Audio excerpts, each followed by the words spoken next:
Hello bachcho, let's read out the question. First figure shows the orientation of two vectors u vector and v vector in xy plane. If u vector is a I cap plus b j cap, v vector p I cap plus q j cap.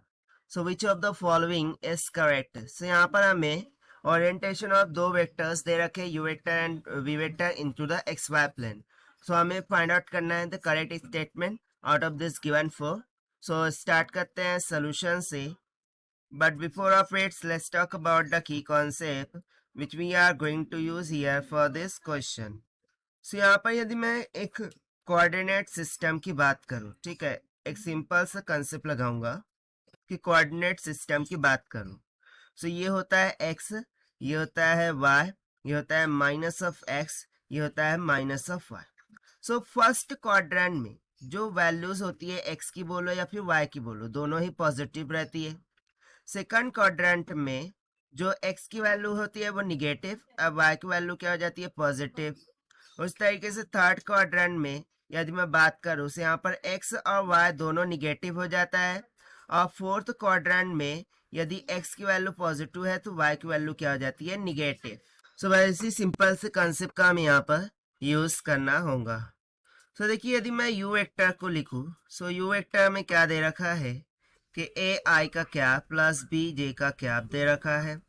ठीक है, सो इसके बारे में थोड़ा discuss कर लेते हैं. So you vector हमें कहाँ दिख रहा है? ऑब्वियस सी बात है एक्स वाई प्लेन में है, और वो भी कैसा? फर्स्ट क्वाड्रेंट में. कैसा है? फर्स्ट क्वाड्रेंट में. वेदर इट इज इंक्लाइंड और not, that we are not considering here. We are only considering the positive and negative nature of this constants a and b, and that is why I am checking here whether they are in the quadrant first, second or fourth or third, whatever. Okay, so ये first quadrant में दिख रहा है u vector. That means I can say that u lies in first quadrant. ठीक है ना?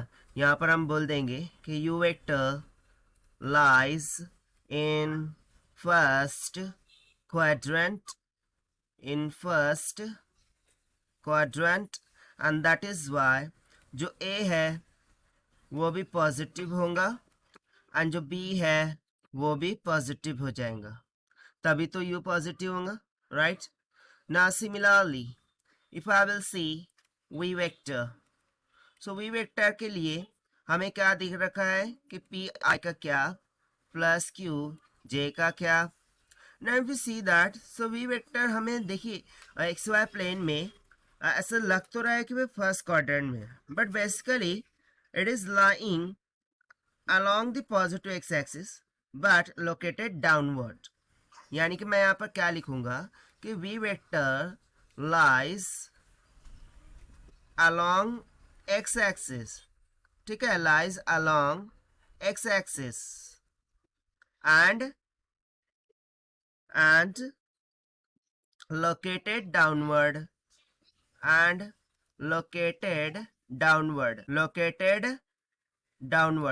सो इससे हमें क्या समझ में आ रहा है? इससे हमें ये समझ में आ रहा है कि जो P कंपोनेंट होगा, ठीक है ना, P कंपोनेंट वो तो होगा positive due to this x axis, क्योंकि वो अलोंग द एक्स एक्सिस जा रहा है, उसकी direction along the x axis है. But due to the location of downward होने के कारण से जो Q कंपोनेंट होगा वो क्या हो जाएगा निगेटिव. क्योंकि देखिए ना, पॉजिटिव और निगेटिव ये हमारा कौन से क्वाड्रेंट में दिखता है? फोर्थ क्वाड्रेंट में. यानी कि मैं सिंपली बोल सकता हूँ कि फोर्थ किस में लाई कर रहा है? फोर्थ क्वाड्रेंट में. और यदि वो फोर्थ क्वाड्रेंट में लाई कर रहा है तो P क्या हो जाएगा? पॉजिटिव हो जाएगा, और Q क्या हो जाएगा? निगेटिव. इतना सिंपल सा सोल्यूशन था ये. सो देखिए यहाँ से हमारा सोल्यूशन बन चुका है, क्योंकि हमें बेसिकली अकॉर्डिंग टू ऑप्शन ये देखे, सो यही फाइंड आउट करने के लिए बोला गया था. सो मैं यहाँ पर लिख सकता हूँ कि A, B, P ये सभी के सभी यहाँ पर क्या है? पॉजिटिव, वाइल जो Q है वो निगेटिव है. सो यही हो जाएगा हमारा आंसर फॉर दिस क्वेश्चन, जो कि हमने सॉल्व किया है by using the concept of quadrants. Now let us take the option. So option A बोल रहा है A and P are positive while B नहीं. सो A, P, B are positive while Q is negative. That is why option B will become correct. So this is the required solution. I hope you understood well. Best of luck. Thank you.